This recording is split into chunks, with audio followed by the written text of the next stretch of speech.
Salut à toutes et à tous, aujourd'hui on se retrouve pour une nouvelle vidéo pour parler des demi-finales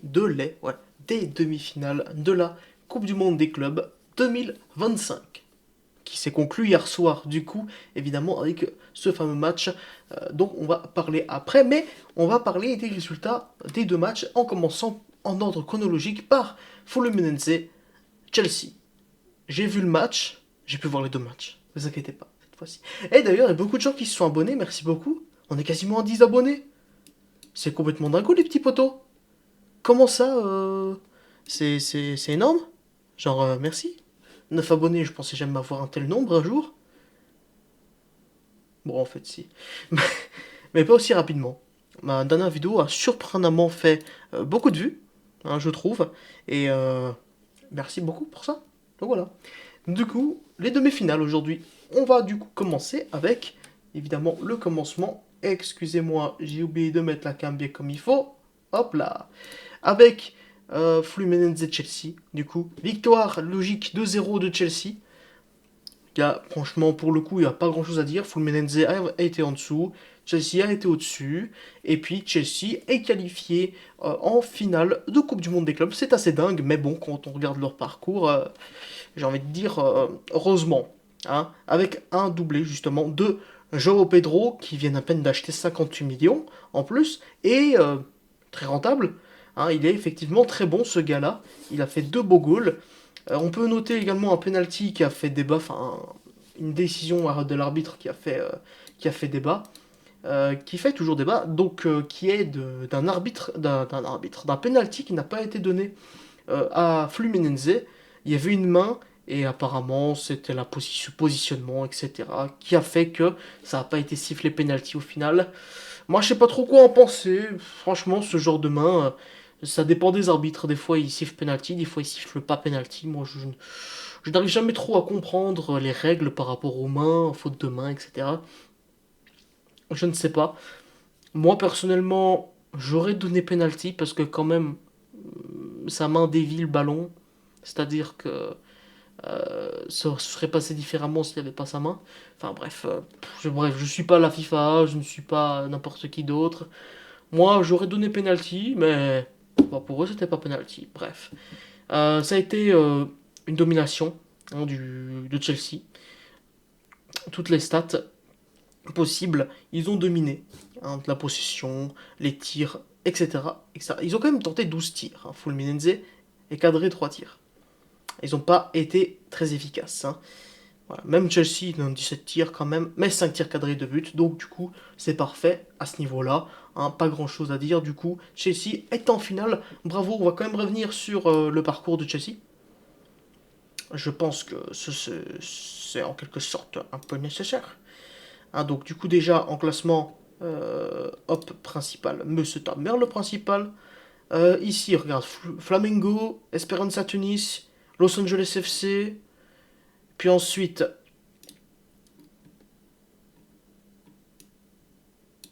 Benfica, Palmeiras, Fluminense.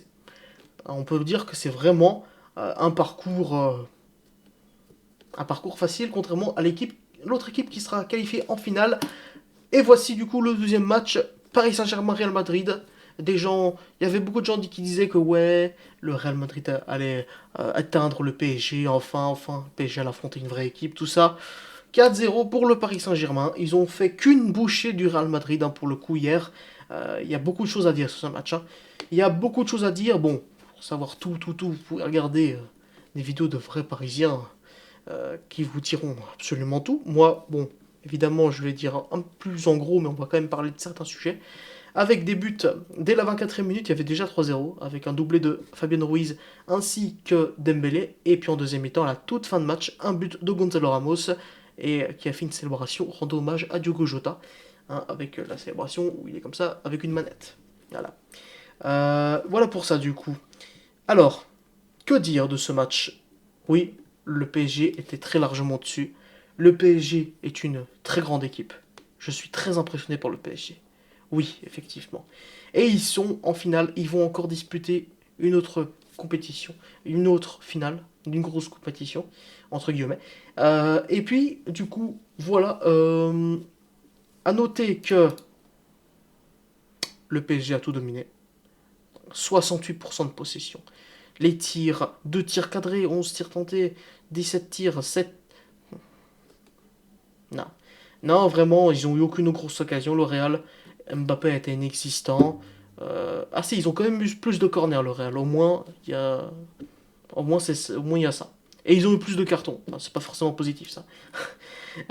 Au niveau des joueurs, il y avait des petits doutes concernant le pari, en mode, ouais, et Beraldo ne sera...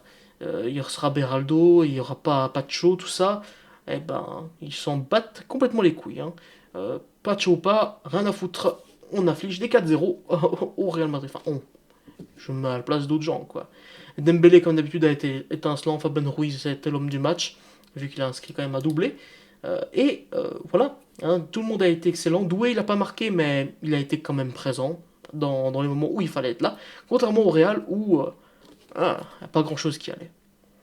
À part Bellingham. Bellingham, il est toujours présent, toujours là. Mbappé, il faut ouvrir un dossier sur Mbappé, hein, vraiment.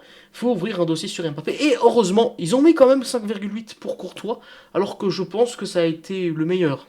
Hein. Si Courtois n'était pas là, franchement, il y aurait eu au moins 7-0 pour le PSG, je pense. Hein. Après, vous me direz ce que vous en pensez. Du coup, que dire? Que dire, que dire?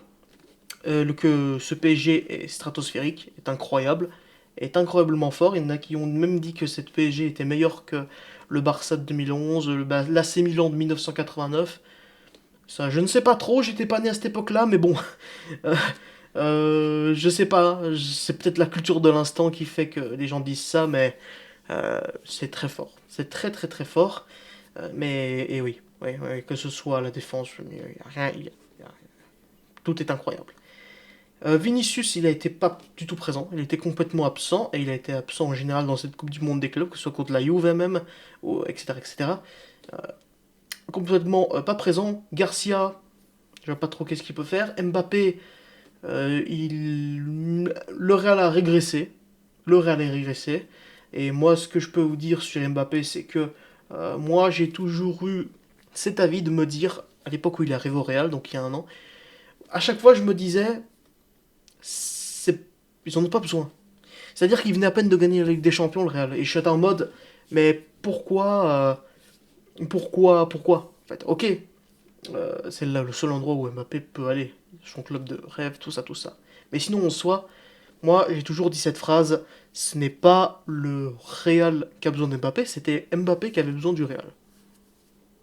C'est tout. Et il pensait qu'il allait gagner plus facilement une Ligue des Champions euh, en étant au Real, etc. Il a porté plainte contre le PSG pour harcèlement moral, machin, machin, gna gna gna. Il a retiré sa plainte, mais je pense que là, il va redéposer cette plainte, je pense, après cette défaite. et ouais, ouais, c'est le PSG qui a tout raflé cette année. Il part et le PSG rafle tout. Soit il porte malheur, soit c'est un problème, ce joueur. En tout cas, c'en est devenu un. Je sais pas. Moi, les tout premiers matchs de poule du Real, j'ai eu l'impression que le Real était meilleur sans Mbappé. Franchement, ça proposait du beau jeu, etc. Et puis t'as Mbappé qui est revenu de sa fameuse gastro et qui... Bon, déjà, il y a des gens qui trouvent encore des excuses en mode ouais, mais s'il était pas bon, c'est parce que à cause de sa gastro, tout ça. C'est bon, c'était il y a 20 jours qu'il a eu sa gastro. Maintenant, il faudrait peut-être assumer, arrêter de lui trouver des excuses. L'Euro l'année dernière, ouais, mais s'il marquait pas, s'il était pas bon, c'est parce que c'est à cause de son masque, à cause de son nez. Enfin, faut arrêter à un moment donné, trouver des excuses. Simplement dire que il est pas bon.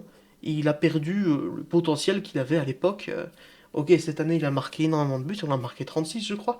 Et mais ces 36 buts n'ont servi à rien. Tous les gens qui défendent Mbappé disent ouais, mais quand même, oh, tu dis que c'était une mauvaise saison alors qu'il a marqué 36 buts. Combien de trophées en 2025? Ah, aucun. Super. Et ben, qu'est-ce qu'une saison blanche? Bah, une saison blanche, bah, c'est que t'as gagné aucun trophée principal, sale fils de pute. Oh, pardon, excusez-moi.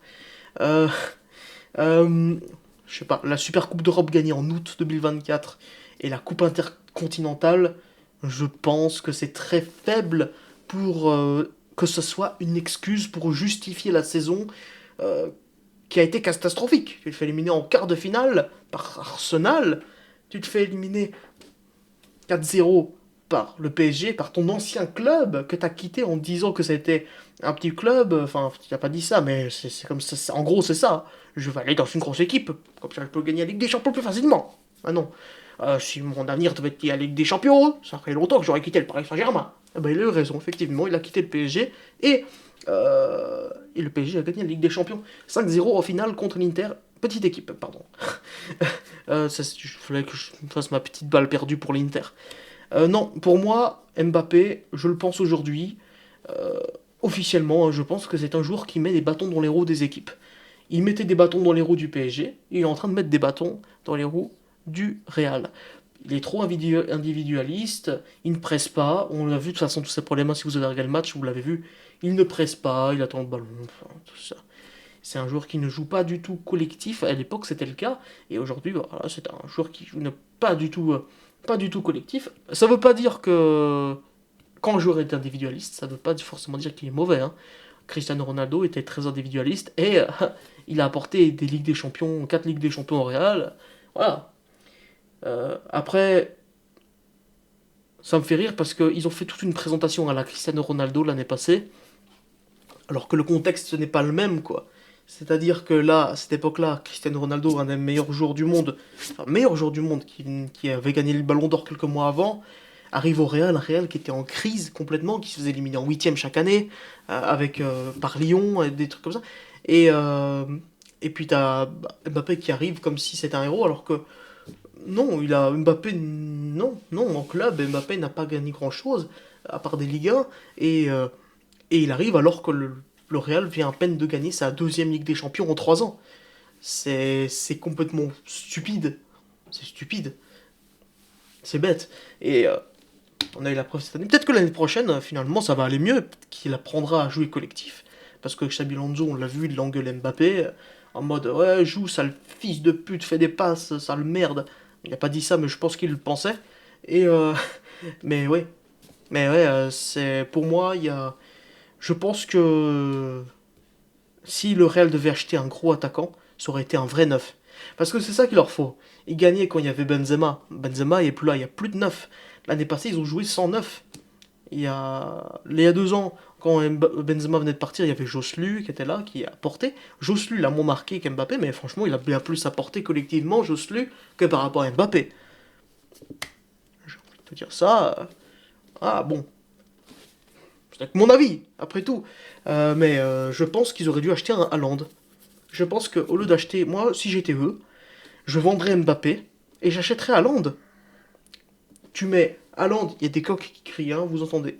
Tu mets Haaland en pointe, Vinicius, Rodrigo, t'as une attaque parfaite pour gagner n'importe quelle Ligue des Champions. Et c'est qu'ils aient pas fait ça. Hein, pour moi, ils devraient faire ça. Ça devrait déjà être un bon point de départ. Mais voilà, malheureusement, on va devoir se traballer Mbappé. Pour moi, c'est un problème pour le Real. Hein. Bref, pour parler des autres joueurs, il n'y a pas grand-chose à dire. Il y a juste Bellingham qui a été présent, mais sinon, la défense n'a pas du tout été présente. Beaucoup d'erreurs défensives dans les buts pris, etc. Et puis voilà, tout simplement, bref. Tout ce qu'on peut dire, hein. Le score complètement logique. Hein. Le Real s'est fait éteindre. On l'a tous complètement vu. Et puis voilà. Et puis la finale sera donc Chelsea-Paris Saint-Germain. Oh mon dieu, une finale 100% européenne. Personne ne s'y attendait. Waouh. Pour moi, qui va gagner? Eh ben pour moi, c'est le PSG très clairement. Il y en a qui disent ouais, faire attention au Chelsea, tout ça. Non, pour moi, PSG la gagne facilement. Chelsea est en finale pas parce que c'est une très très grosse équipe européenne, mais parce que ils ont eu un petit parcours. Après, ça a souvent porté l'œil quand je parlais. Euh, ouais, non, le Chelsea, faut faire attention. Faut faire attention. Mais je pense quand même que le PSG va gagner. Du coup, mais le verdict sera du coup dimanche. Hein. Moi, je vois une victoire du PSG avec plus de 2 buts d'écart. Tout simplement.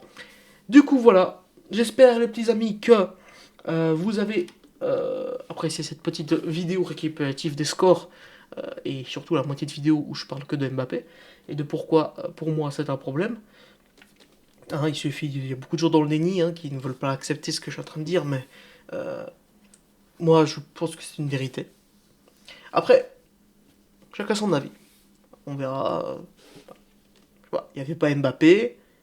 Real gagnait la Liga, la Ligue des Champions. Mbappé est arrivé, et il gagne pas la Ligue des Champions et ne gagne pas la Liga. Ils se sont éliminés par Arsenal. Enfin bref, c'est pas le sujet. Hein. Du coup voilà, j'espère que vous aurez aimé cette petite vidéo. Hein. Et puis moi je vous dis, bah, à dimanche, ou lundi, je sais pas, pour le débrief de la finale. Au revoir.